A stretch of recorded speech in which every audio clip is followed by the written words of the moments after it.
It was a quiet Tuesday afternoon when Marcus Holden found himself wandering through the polished aisles of an upscale jewelry store in downtown Manhattan. The store was known for catering to the elite, its walls adorned with glittering diamonds, rare gemstones, and exquisite gold pieces that caught the light with every movement. But Marcus wasn't there to buy anything extravagant or indulge in luxury. In fact, he hadn't planned on stepping foot into the store at all. His chauffeur had dropped him off nearby while running errands, and something about the gleaming display windows had drawn him inside. It wasn't curiosity or boredom. It felt more like fate pulling him toward something he couldn't yet understand. Marcus was a man who had everything money could buy, but his life was far from perfect. Beneath his tailored suits and confident demeanor lay a heart heavy with sorrow. Years ago, his only daughter, Emily, had vanished without a trace. She was just 16 at the time, full of dreams and laughter, her future stretching out before her like an endless horizon. One day she left for school, and the next, she was gone. No ransom note, no witnesses, no clues. Just an empty room, and a gaping hole in Marcus's life that no amount of wealth could fill. The police had searched tirelessly. Private investigators had combed every corner of the city, and Marcus himself had spent countless nights driving through unfamiliar streets, hoping against hope to catch even a glimpse of her. But as the months turned into years, the trail went cold and the world seemed to move on without her. That day, however, something unusual happened. As Marcus strolled past the glass cases filled with shimmering jewels, his gaze landed on a small pendant displayed in the center of one of the counters. At first glance, it looked ordinary, a simple silver locket with delicate floral engravings etched onto its surface.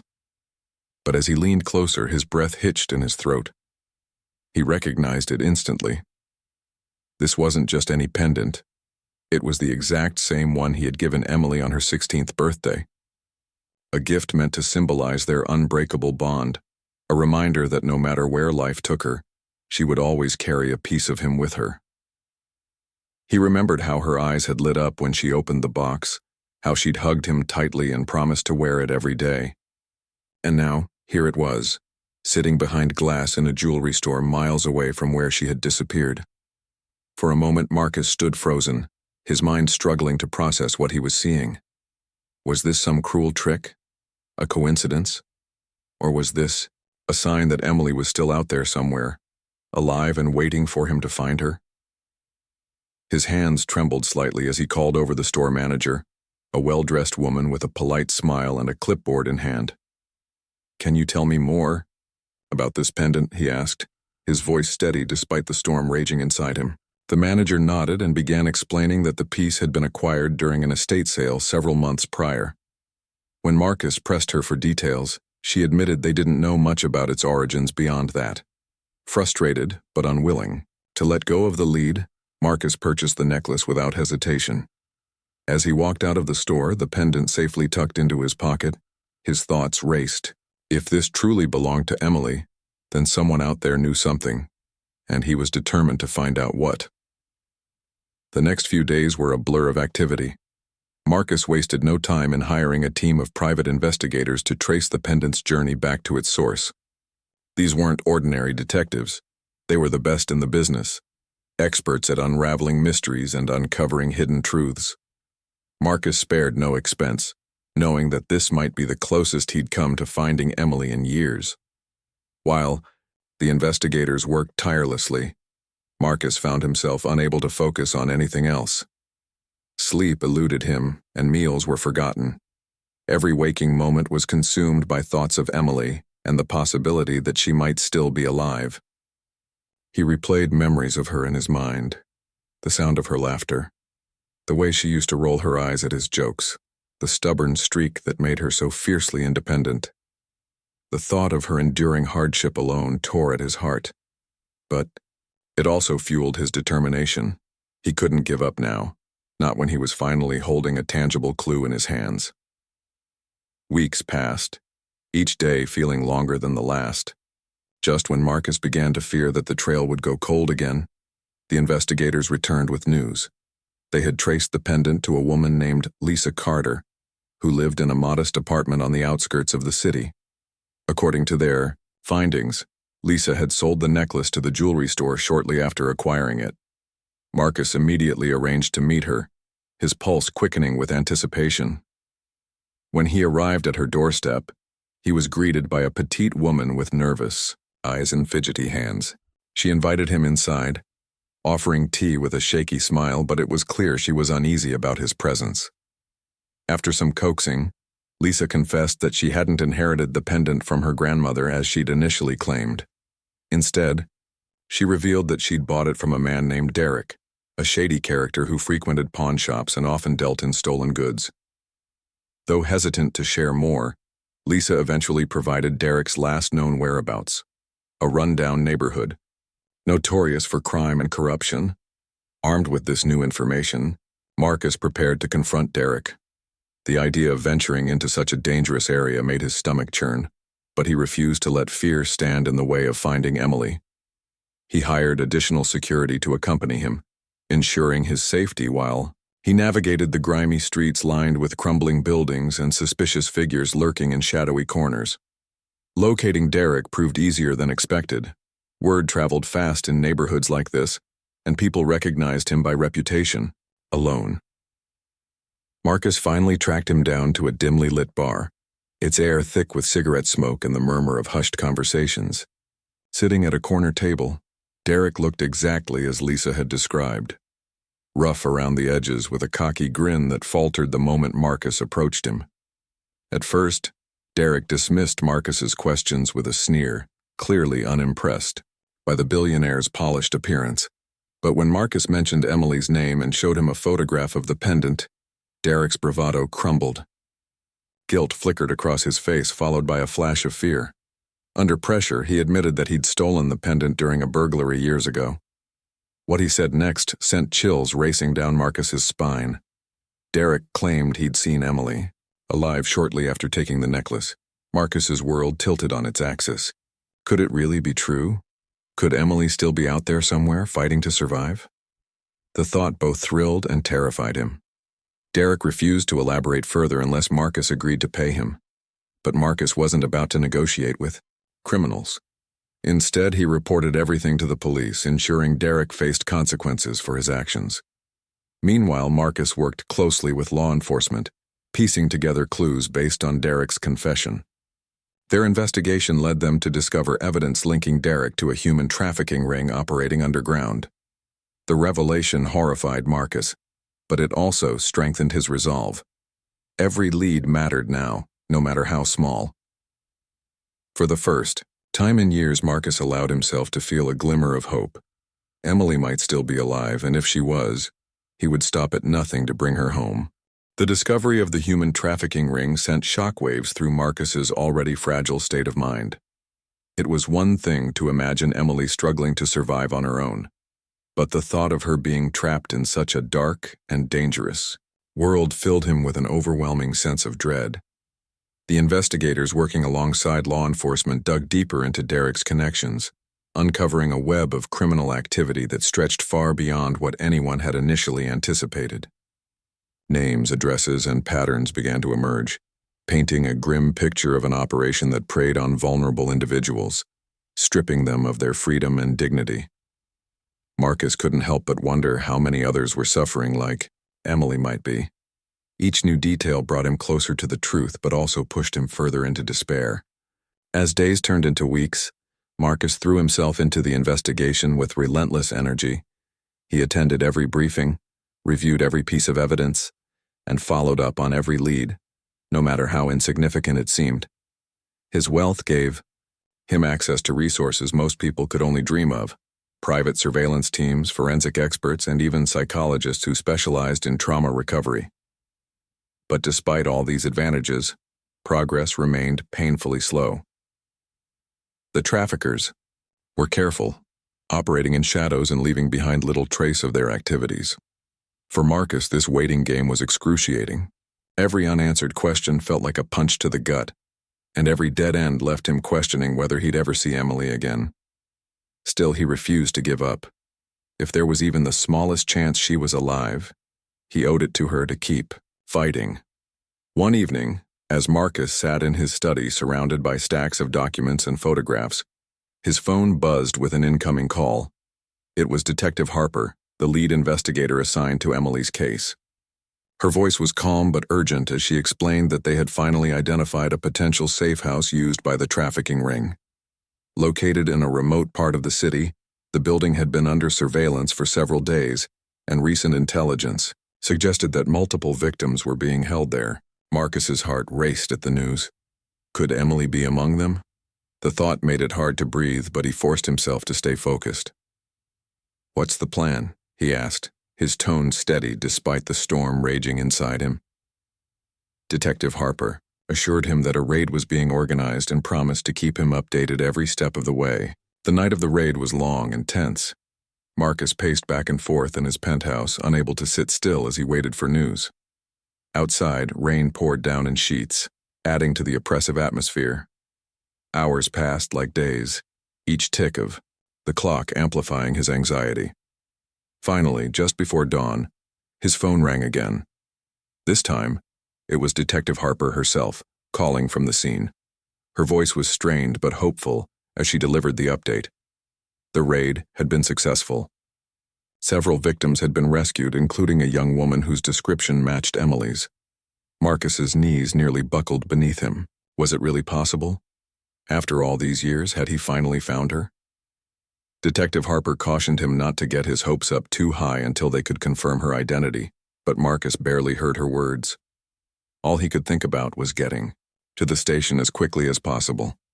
When Marcus arrived at the police station, his heart was pounding so loudly he could barely hear his own thoughts. The lobby was chaotic, filled with officers rushing around and paramedics tending to the newly freed victims. Detective Harper met him near the entrance and guided him to a private room where the young woman was waiting. As Marcus stepped inside, his breath caught in his throat. There she was, older, thinner, and bearing scars both visible and invisible, but undeniably his daughter. Her hair was shorter than he remembered, and her face carried lines of hardship that no 16-year-old should ever have to endure. But her eyes, those were the same eyes that had once sparkled with mischief and joy. For a moment, neither of them moved. Then, as if drawn by some invisible force, Emily stood up and took a hesitant step forward. Marcus closed the distance between them in an instant, pulling her into a tight embrace. Tears streamed down his face as he whispered her name over and over, afraid that if he let go, she might disappear again. Emily's reaction was a mixture of relief and disbelief. She clung to him tightly, her body trembling as sobs racked her frame. For years, she had convinced herself that she would never see her father again, that the life she once knew was lost forever. Now, standing in his arms, she struggled to reconcile the reality of the present with the nightmares of the past. Marcus didn't push her to talk right away. Instead, he simply held her, letting her know that she was safe now and that nothing would ever tear them apart again. Over the next few hours, Emily shared fragments of her story, recounting how she had been abducted after leaving school one afternoon. She described being held captive in various locations, forced to endure unimaginable hardships while clinging to the hope that someone, somewhere, was looking for her. Hearing her words broke Marcus's heart all over again, but it also strengthened his resolve to ensure that no one else would suffer the way she had. In the days that followed, Marcus dedicated himself to helping Emily heal. Rebuilding trust wasn't easy. Years of trauma had left deep wounds that wouldn't heal overnight. Emily struggled with nightmares, flashbacks, and moments of crippling anxiety, but Marcus was patient. He hired therapists, enrolled her in support groups, and created a safe space where she could slowly begin to reclaim her life. Together, they worked to rebuild their relationship, rediscovering the bond that had once been so strong. Emily's resilience amazed him. Despite everything she had endured, she still possessed a spark of hope and determination that reminded him of the girl she used to be. Watching her fight to regain control of her life inspired him to do the same, to channel his grief and anger into something meaningful. Marcus also became an advocate for other victims of human trafficking. Using his wealth and influence, he founded a nonprofit organization aimed at raising awareness, supporting survivors, and dismantling the networks that perpetuated such crimes. He partnered with law enforcement agencies, social workers, and community leaders to create programs that offered education, counseling, and job training to those affected. Through this work, Marcus found a renewed sense of purpose. Helping others gave him a way to honor Emily's strength and courage, while ensuring that her suffering wouldn't be in vain. The journey was far from over, for Emily, for Marcus, and for countless others, but they faced it together, bound not just by blood but by resilience and love. As months turned into years, Emily continued to grow stronger, reclaiming pieces of herself with each passing day.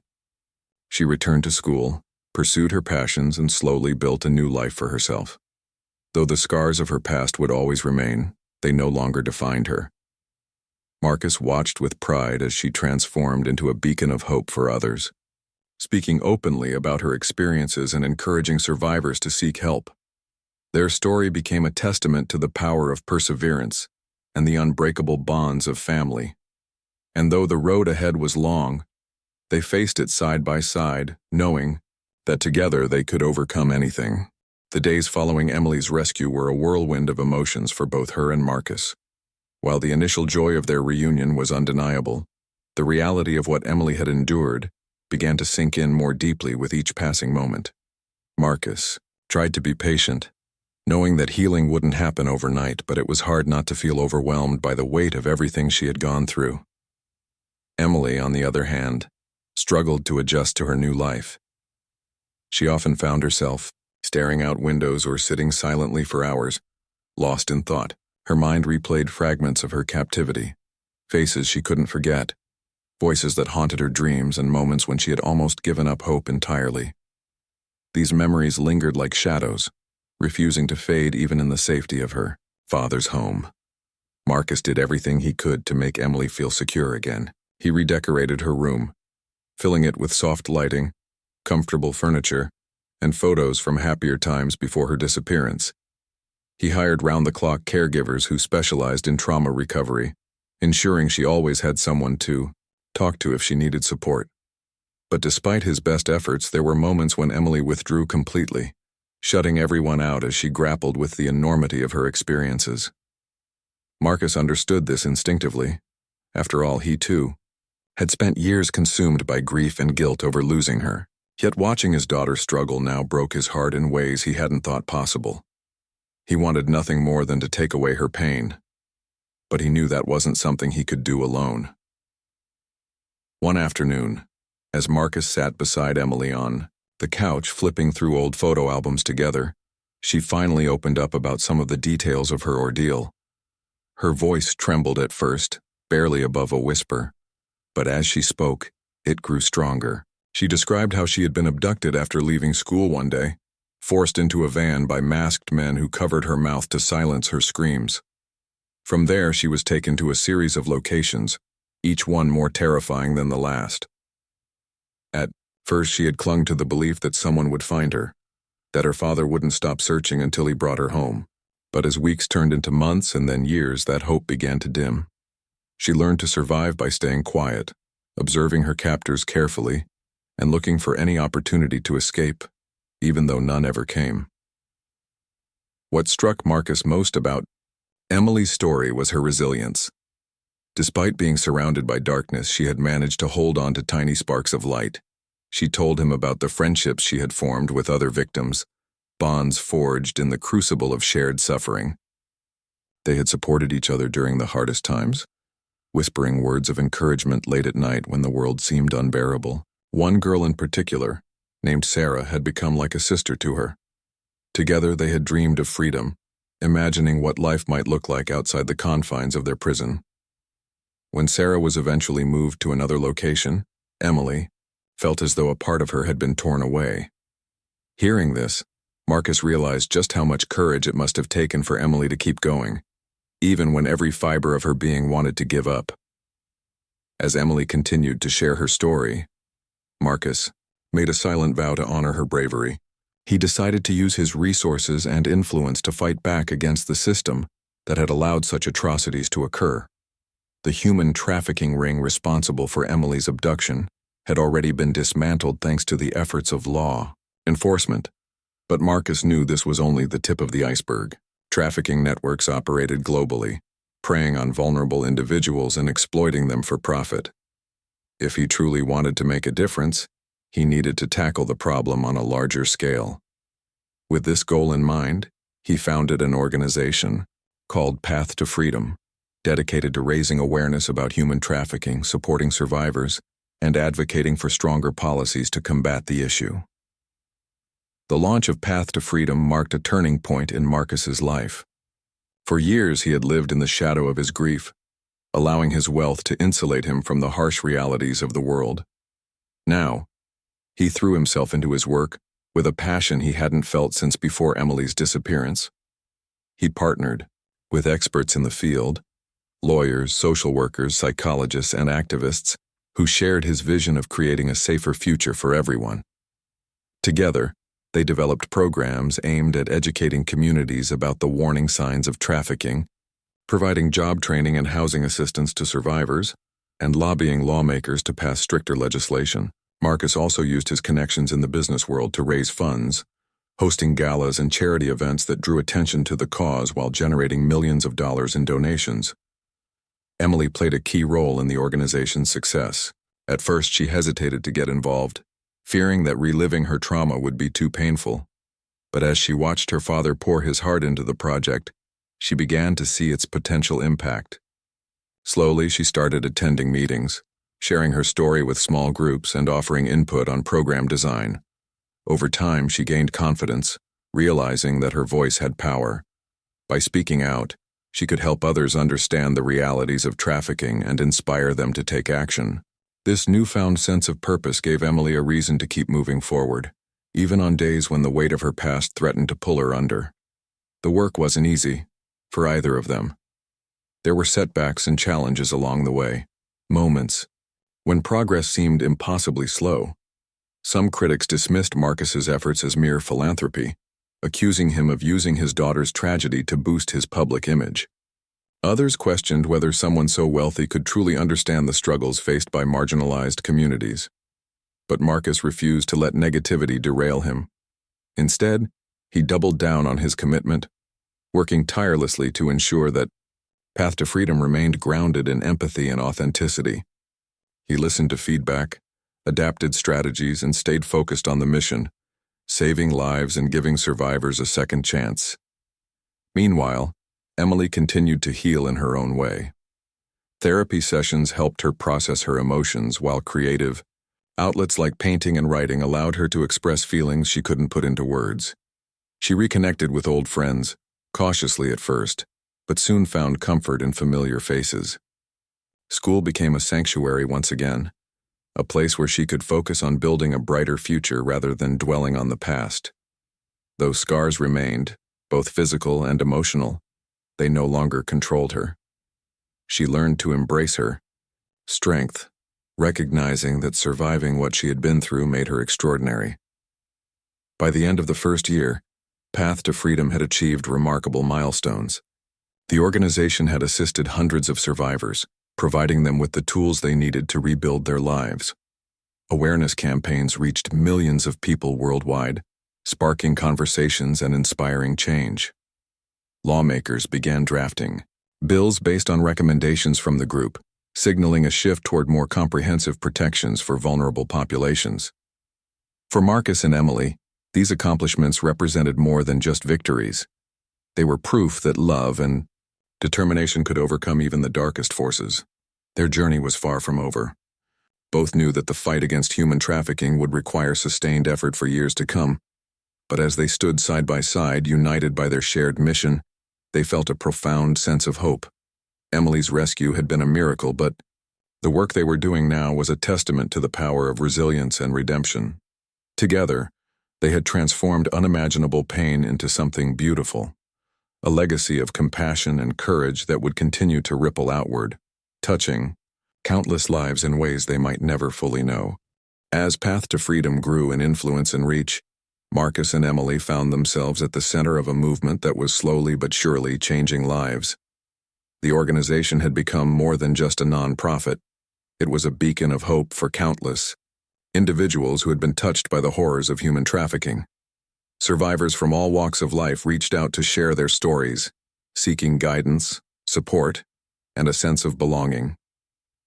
For Marcus, this influx of voices reinforced his belief that no one should face such trauma alone. He worked tirelessly to ensure that every survivor received personalized care, whether it was through counseling, job placement programs, or legal assistance. But what surprised him most was how much he learned from these interactions.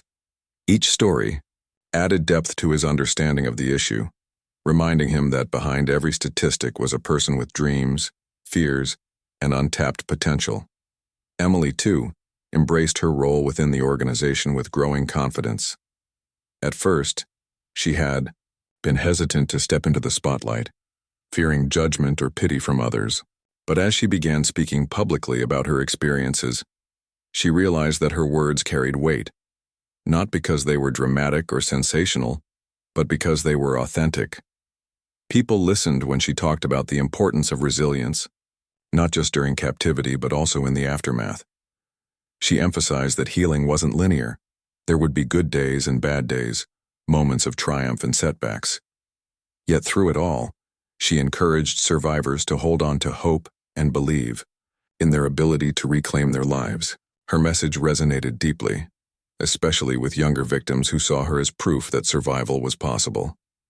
One of the most impactful initiatives launched by Path to Freedom was its mentorship program, designed to pair survivors with volunteers who could provide emotional support and practical advice. The program quickly gained traction. Many of the mentors were former victims themselves, individuals who had rebuilt their lives and wanted to pay it forward. Others came from diverse backgrounds, teachers, doctors, entrepreneurs, all united by a desire to make a difference. Emily took a special interest in this initiative, often meeting with participants to hear their feedback and offer encouragement. She believed strongly in the power of connection, knowing firsthand how isolating trauma could feel. Seeing people come together to uplift one another filled her with a sense of purpose she hadn't experienced in years. Despite the progress they were making, challenges continued to arise. One particularly difficult case involved a teenage girl named Mia, who had been rescued from a trafficking operation in another state. Unlike Emily, Mia refused to speak about her ordeal, shutting down anyone who tried to approach her. She avoided eye contact, flinched at sudden movements, and spent most of her time curled up in a corner, clutching a tattered blanket. The team at Path to Freedom struggled to break through her walls, unsure how to help someone so deeply traumatized. When Emily heard about Mia's situation, she immediately insisted on meeting her. Though Marcus initially worried about the toll it might take on his daughter, he trusted her instincts and agreed to let her try. Their first encounter was awkward and tense. Emily sat quietly beside Mia, offering no pressure or demands. Instead, she simply shared bits of her own story, talking softly about the fear and loneliness she had felt during her captivity. At first, Mia didn't respond, her gaze fixed firmly on the floor. But as the days passed, something shifted. Slowly, almost imperceptibly, Mia began to open up. She started asking questions about Emily's journey, curious about how she had managed to survive and rebuild her life. Their conversations grew longer and more frequent, eventually evolving into a friendship built on mutual trust and understanding. By the time Mia completed the program and moved into transitional housing, she had transformed in ways no one thought possible. It was a testament to the power of empathy and patience, qualities Emily embodied effortlessly. While Emily focused on mentoring and advocacy, Marcus turned his attention to systemic change. He knew that addressing human trafficking required more than just supporting survivors. It meant tackling the root causes that allowed such exploitation to flourish in the first place. Poverty, lack of education, and inadequate law enforcement were among the key factors contributing to the problem. With this in mind, Marcus partnered with policymakers to draft legislation aimed at strengthening protections for vulnerable populations. His wealth gave him access to influential circles, where he used his platform to push for reforms that prioritized prevention and accountability. He also invested in educational campaigns targeting schools and communities, teaching young people how to recognize red flags and seek help if they ever found themselves in dangerous situations. The work was grueling, both physically and emotionally. Long hours spent poring over reports, attending meetings, and strategizing left Marcus exhausted, but he refused to slow down. Every setback only fueled his determination to keep going. There were moments when doubt crept in, whispering that perhaps he was trying to do too much, that the problems were too vast to solve. But then he would think of Emily, of Mia, and of all the other survivors whose lives had been forever altered by trafficking. Their courage reminded him why he couldn't afford to give up. For Emily, the journey of healing remained ongoing. While she had made incredible strides, there were still nights when memories of her captivity surfaced unbidden, leaving her shaken and unable to sleep. On those occasions, Marcus would sit with her, holding her hand until the storm passed. They rarely spoke during these moments, finding comfort in each other's presence rather than words. Over time, Emily learned to lean into her emotions instead of suppressing them, recognizing that acknowledging her pain was an essential part of moving forward. Therapy played a crucial role in this process, helping her develop coping mechanisms and strategies to manage triggers. As the months went by, Emily began exploring new hobbies and interests, rediscovering parts of herself that had been buried under layers of trauma. She enrolled in art classes, where she discovered a talent for painting vibrant landscapes that seemed to burst with color and life. Writing became another outlet, allowing her to articulate feelings she couldn't always express verbally. Through these creative pursuits, Emily found a way to channel her energy into something positive, creating beauty out of chaos. Marcus proudly displayed her paintings throughout their home, marveling at how far she had come since the day she returned to him. Path to Freedom continued to expand its reach, branching out into international efforts to combat trafficking on a global scale. Marcus collaborated with organizations overseas, sharing resources and expertise to amplify their collective impact. Together, they launched campaigns to educate rural communities, rescue victims from remote areas, and dismantle cross-border networks. Emily accompanied her father on several trips abroad, eager to see firsthand the work being done in different parts of the world. These experiences broadened her perspective, deepening her appreciation for the complexity of the issue while reinforcing her commitment to the cause. Back home, the Holdens became symbols of resilience and redemption, their story inspiring others to confront adversity with courage and compassion. Media outlets clamored to feature them, highlighting their journey from tragedy to triumph. While Marcus welcomed the attention as a means to raise awareness, he remained steadfast in his mission to prioritize action over accolades. Emily, meanwhile, used her platform to advocate for marginalized voices, ensuring that survivors remained at the forefront of the conversation. Together, they proved that even in the face of unimaginable hardship, love and determination could pave the way for transformation. Though the road ahead was long and fraught with challenges, Marcus and Emily faced it side by side, drawing strength from their shared experiences.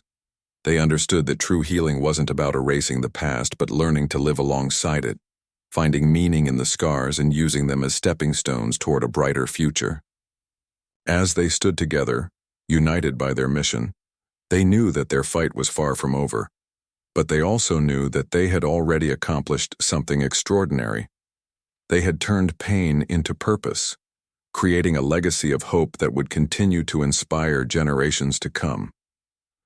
As Path to Freedom entered its third year, the organization's impact had grown exponentially, touching lives across continents and transforming communities.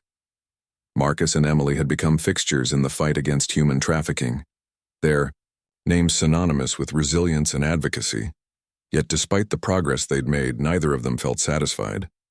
The scale of the problem was staggering, and every success story was accompanied by countless others still waiting for help. For Marcus, this reality weighed heavily on his shoulders. He often found himself lying awake at night, thinking about the victims who hadn't been rescued yet, the families torn apart by loss, and the children growing up in environments ripe for exploitation. It was a burden he willingly carried, but it left him drained, both physically and emotionally. Emily, on the other hand, approached her work with a mix of determination and optimism that amazed even herself. She had come so far from the quiet, withdrawn girl who had first stepped back into her father's life. Now she stood confidently before crowds, sharing her story without hesitation or fear. Her voice had become a powerful tool, capable of moving hearts and inspiring action. But, behind the scenes, she continued to grapple with her own healing process. Therapy remained a cornerstone of her routine, providing her with the space to unpack memories and emotions that still lingered beneath the surface. Writing became another outlet, a way to document her journey while offering solace to others who might be walking a similar path. In her journal, she wrote letters to her younger self, reminding her of how strong she had always been, even when she didn't realize it. One day, as Emily sat flipping through one of these journals, an idea sparked in her mind. What if she could turn her writings into something more? Something that could reach people beyond the walls of Path to Freedom? She envisioned a book, a raw, honest account of her abduction, captivity, and eventual rescue, interwoven with reflections on survival and hope. The thought excited her, but it also terrified her.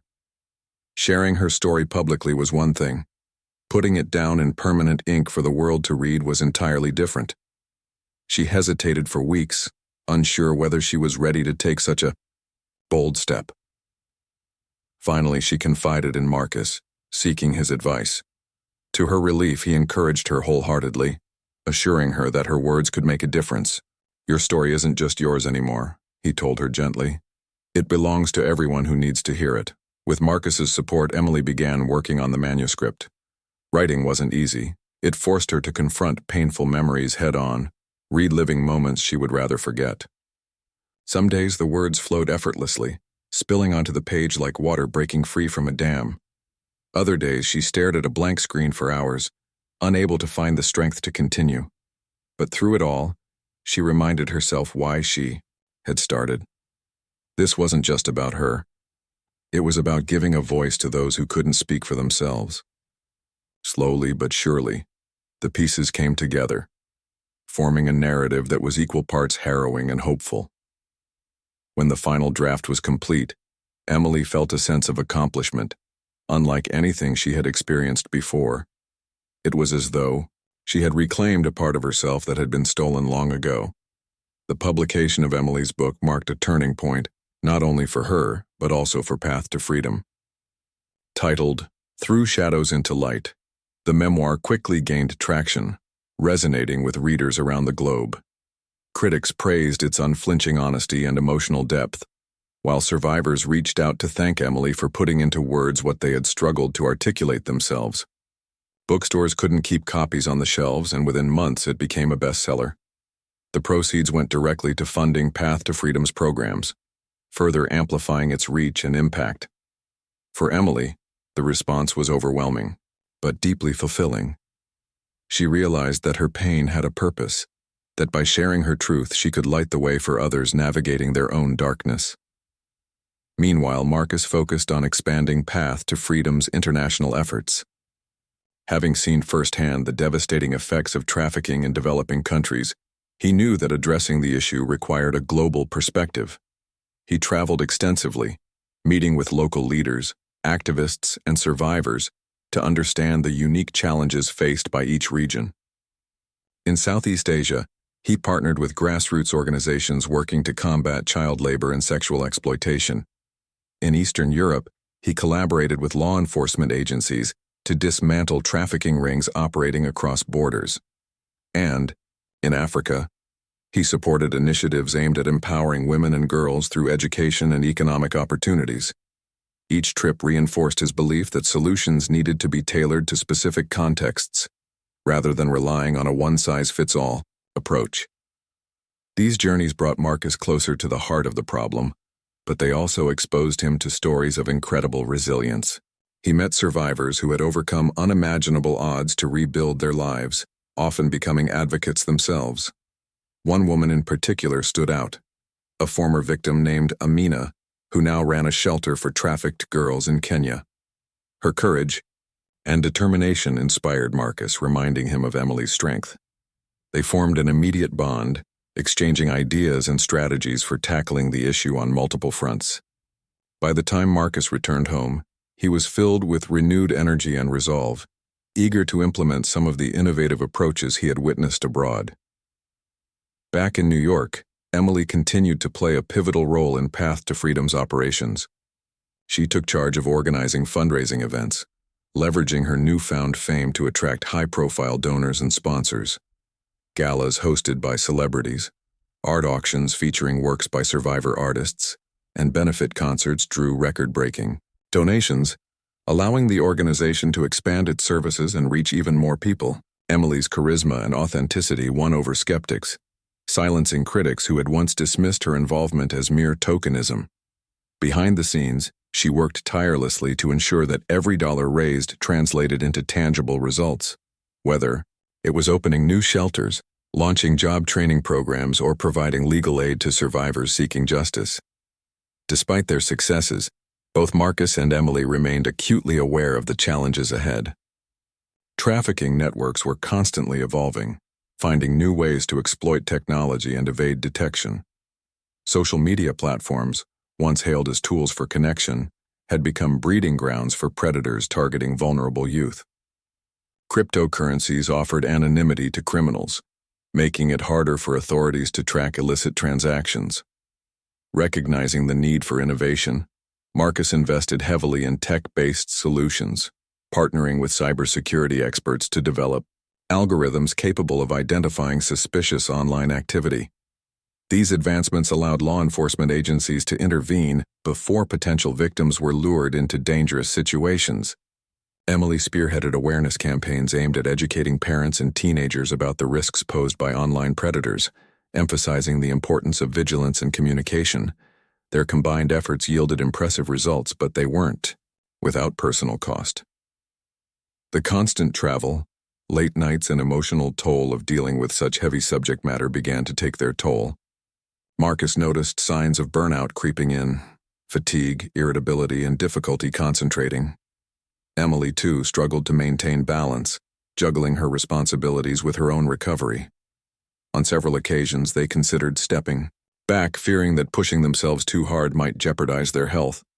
But every time they entertained the thought, they were reminded of the stakes. Too many lives depended on their work, and abandoning it felt unthinkable. To cope, they leaned on each other more than ever before. Morning coffee sessions became sacred rituals, where they shared updates, vented frustrations, and celebrated small victories. Weekends were reserved for downtime, spent hiking in nearby parks, cooking meals together, or simply enjoying quiet moments side by side. These routines helped them recharge, grounding them in the love and trust that had sustained them throughout their ordeal. They also sought support from friends, family, and colleagues, recognizing that asking for help was not a sign of weakness but a necessity. By the end of the year, Path to Freedom had achieved milestones that once seemed impossible. Survivors who had passed through its programs were thriving, building careers, starting families, and advocating for change in their own communities. Governments had enacted stricter laws, thanks in large part to Marcus's lobbying efforts. Schools had integrated anti-trafficking curricula into their lesson plans, equipping students with knowledge and resources to protect themselves. And millions of dollars had been raised to fund initiatives designed to prevent trafficking before it began. Yet amidst all these accomplishments, Marcus and Emily never lost sight of the ultimate goal: a world where no one had to endure the horrors they had fought so hard to eradicate. Looking back on everything they had been through, the pain, the loss, the relentless pursuit of justice, they marveled at how far they had come. Their journey had been marked by unimaginable hardship, but it had also been defined by love, courage, and an unwavering belief in the power of redemption. As they stood together hand in hand, they knew that their work was far from finished. But they also knew that they were stronger together, unit as the years rolled on. Path to Freedom continued to grow into a global force for change, its influence stretching across continents and reshaping the fight against human trafficking. Marcus and Emily had become household names, their story inspiring countless others to take action in their own communities. Yet despite the accolades and achievements, they remained deeply grounded in the mission that had brought them here. For Marcus, This meant constantly innovating and adapting to new challenges, always striving to stay one step ahead of traffickers who were increasingly using technology to exploit victims. For Emily, it meant continuing to amplify survivor voices, ensuring that those who had endured the unimaginable were not only heard, but empowered to lead the charge for change. One of the most significant breakthroughs came when Marcus partnered with a team of tech experts to develop an AI-driven platform capable of detecting patterns of exploitation online. The tool scoured social media, classified ads, and dark web forums, flagging suspicious activity that could indicate trafficking operations. It was a game changer, allowing law enforcement agencies to intervene faster and more effectively than ever before. Emily played a critical role in testing the system, drawing on her own experiences to identify potential red flags that might otherwise go unnoticed. Her insights proved invaluable, helping refine the algorithm to better recognize subtle signs of coercion or manipulation. When the platform launched, it received widespread praise from both activists and authorities, marking a major leap forward in combating modern slavery. But innovation wasn't limited to technology alone. Marcus also recognized the importance of addressing the root causes that made individuals vulnerable to trafficking in the first place. Poverty, lack of education, and systemic inequality were among the key factors perpetuating the cycle of exploitation. To tackle these issues, he expanded Path to Freedom's programs to include community development initiatives. In rural areas where opportunities were scarce, the organization built schools, vocational training centers, and microloan programs aimed at lifting families out of poverty. Emily traveled extensively to oversee these projects, connecting with local leaders and survivors to ensure the efforts were culturally sensitive and sustainable. She often returned home with stories of resilience, of women starting small businesses, children attending school for the first time, and entire villages coming together to create safer environments for their youth. Despite these successes, the emotional toll of their work never truly disappeared. Both Marcus and Emily carried scars from their journey, though they wore them differently.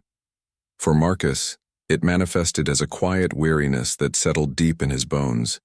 He rarely spoke about it, preferring instead to channel his energy into action. But there were moments, usually late at night when the world was still, when he allowed himself to reflect on everything they had been through. He thought about Emily's abduction, the years spent searching for her, and the countless sleepless nights wondering if he would ever see her again. Those memories haunted him, but they also reminded him why he couldn't afford to stop fighting. Every life saved, every survivor supported, was a testament to the fact that hope could prevail, even in the darkest times. Emily, too, grappled with her own demons, though she approached them with a fierce determination to heal. Therapy remained a constant in her life, providing her with tools to navigate triggers and flashbacks that occasionally surfaced. Writing had become another form of therapy, a way to process emotions she couldn't always articulate verbally. Her journal entries grew less frequent over time, replaced by letters she wrote to other survivors, a gesture of solidarity and support. "You are not alone," she often wrote. "Your pain matters, your voice matters, and your future is worth fighting for." These words became a mantra, not just for others but for herself as well. Their bond as father and daughter had grown stronger with each passing year, forged in the fires of adversity and tempered by shared victories. They leaned on each other, during difficult times, finding comfort in the unspoken understanding that no one else could fully comprehend what they had endured. Yet they also celebrated the joys, the laughter, the milestones, the quiet moments of connection that reminded them of all they had to be grateful for. Marcus took immense pride in watching Emily evolve into a confident, compassionate leader who inspired everyone around her. Emily, in turn, admired her father's unwavering commitment to justice, knowing that his sacrifices had paved the way for so much good. As Path to Freedom entered its 5th year, the organization hosted its largest fundraiser yet, a star-studded gala held at a prestigious venue in Manhattan. Celebrities, politicians, and philanthropists filled the room, eager to support a cause that had captured the world's attention. Emily delivered the keynote speech, her presence commanding as she stood before hundreds of guests. She spoke candidly, about her abduction, her rescue, and the long road to recovery, weaving her personal story into a broader narrative about resilience and redemption.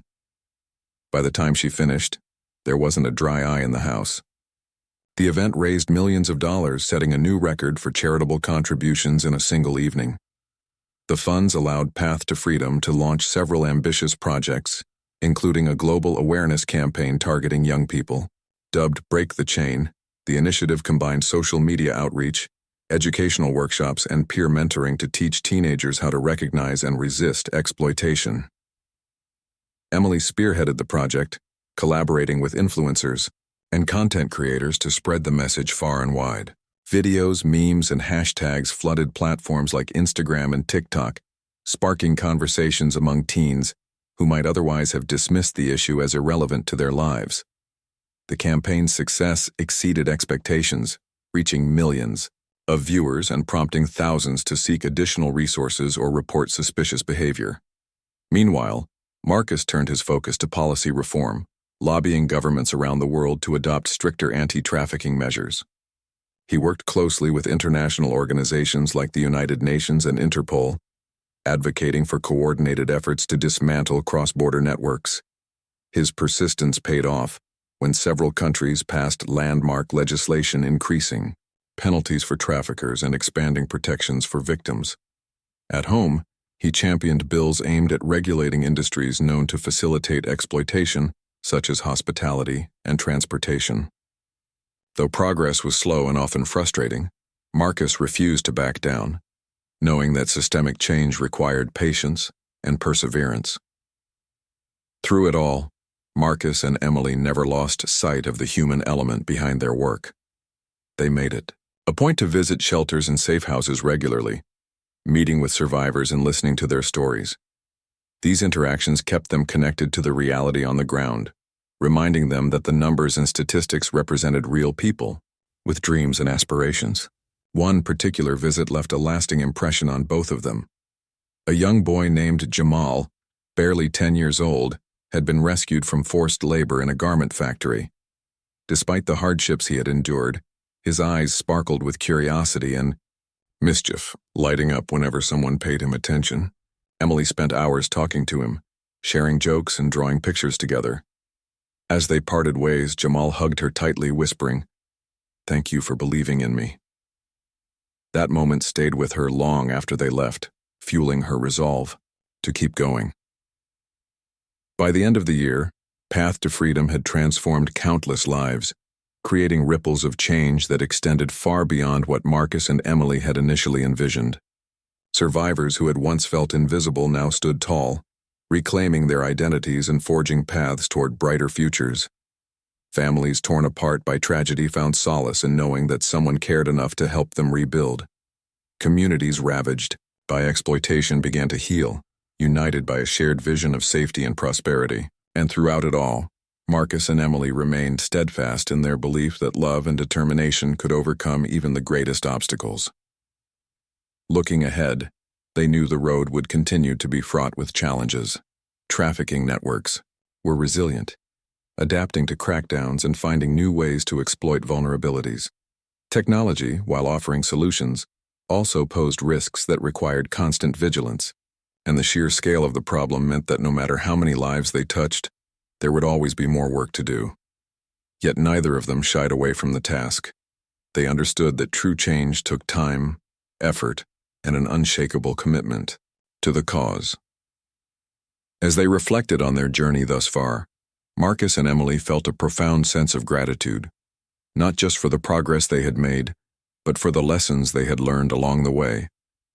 They had discovered strength they didn't know they possessed, forged connections that transcended borders, and created a legacy of hope that would endure for generations to come.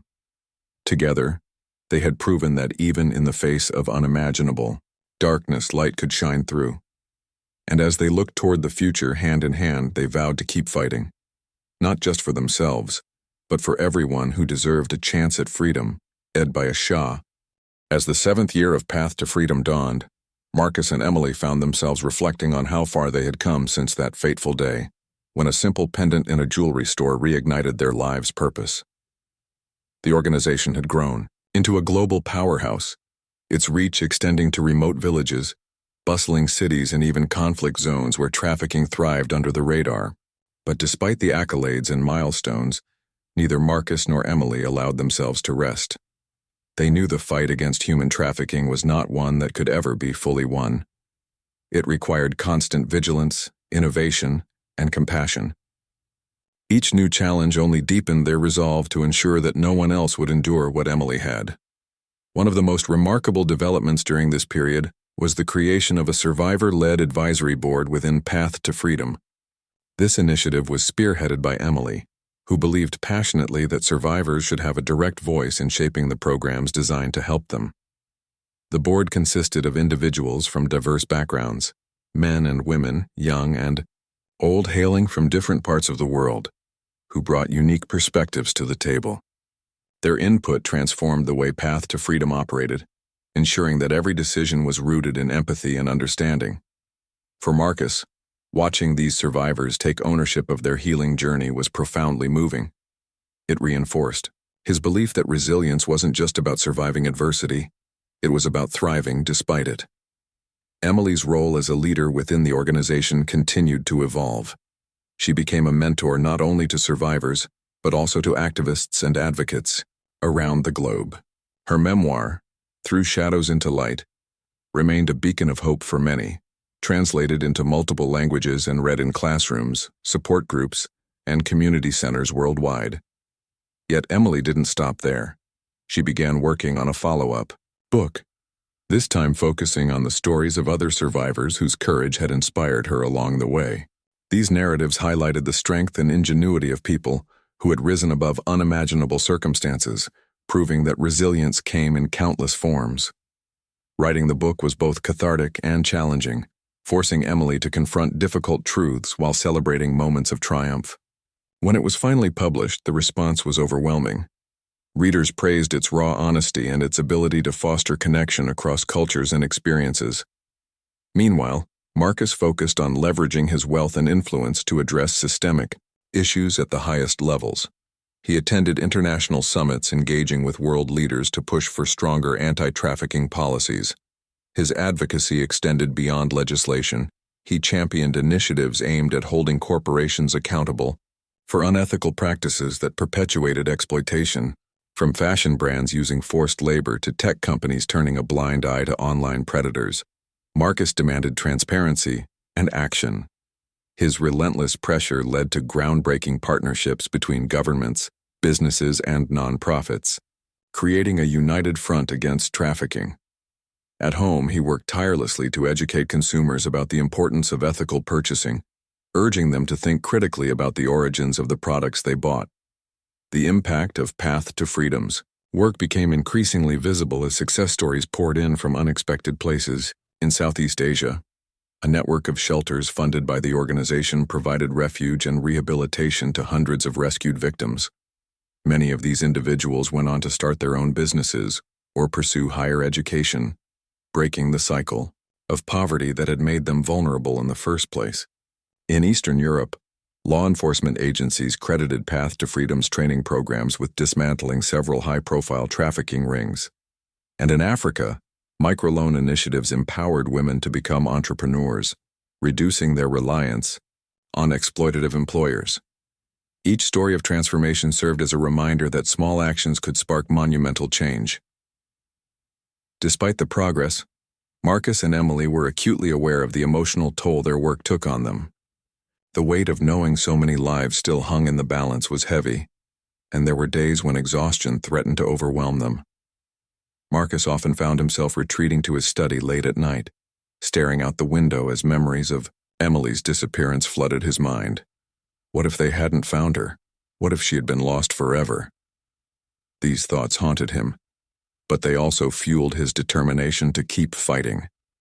Emily, too, struggled with moments of doubt and fear, especially when faced with cases that mirrored her own ordeal. Yet she refused to let those feelings paralyze her. Instead, she channeled them into action, reminding herself that every life saved was worth the effort. Their bond as father and daughter remained the foundation upon which everything else rested. They leaned on each other through thick and thin, finding solace in shared laughter and quiet companionship. Weekends were sacred, reserved for hikes in the countryside, cooking meals together, or simply sitting side by side without saying a word. These moments of normalcy grounded them, offering a respite from the chaos of their mission. On occasion, they invited friends and colleagues over for dinner, fostering a sense of community that reminded them they weren't alone in this fight. Even Amina, the Kenyan activist Marcus had met years earlier, visited once, bringing with her tales of progress and renewed hope. As Path to Freedom celebrated its 7th anniversary, the organization hosted a global conference aimed at uniting stakeholders from all corners of the world. Activists, policymakers, survivors, and allies gathered to share insights, strategies, and inspiration. Emily delivered the opening speech, her voice steady yet filled with emotion as she recounted the journey that had brought them here. "We are not defined by our pain," she said, addressing the crowd. "We are defined by how we choose to rise above it. Together we can create a world where freedom is not a privilege, but a right." Her words resonated deeply, earning a standing ovation that seemed to last forever. The conference culminated in the launch of a bold new initiative, a worldwide database designed to track trafficking patterns and facilitate collaboration among law enforcement agencies. Funded entirely by Marcus's contributions, the project represented a significant step forward in combating the problem on a global scale. It was named Lighthouse, symbolizing the guiding light that Path to Freedom aimed to provide for victims and survivors everywhere. As news of the initiative spread, support poured in from governments, corporations, and individuals eager to contribute to the cause. Looking back on everything they had accomplished, Marcus and Emily felt a profound sense of gratitude.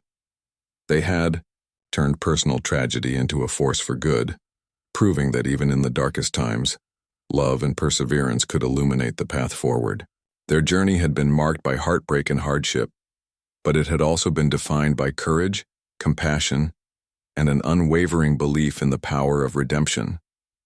As they stood side by side, gazing out at the sea of faces gathered at the conference, they knew their work was far from finished, but they also knew that they were stronger together, united by a shared mission that transcended fear and despair. In the years that followed, Path to Freedom continued to grow, adapting to new challenges and seizing opportunities to make an even greater impact. Survivors who had once felt invisible now stood tall, reclaiming their identities and forging paths toward brighter futures. Families torn apart by tragedy found solace in knowing that someone cared enough to help them rebuild. Communities ravaged by exploitation began to heal, united by a shared vision of safety and prosperity. And throughout it all, Marcus and Emily remained steadfast in their belief that love and determination could overcome even the greatest obstacles. Their legacy was not just one of achievement, but of inspiration. They had shown the world that no matter how daunting the odds, change was possible when people came together with a common purpose. By sharing their story and amplifying the voices of others, they had sparked a movement that would endure long after they were gone. As they looked toward the future, hand in hand, they vowed to keep fighting, not just for themselves but for everyone who deserved a chance at freedom. And though the road ahead was uncertain, they faced it with hope, knowing that even in the face of unimaginable darkness, light could always shine through.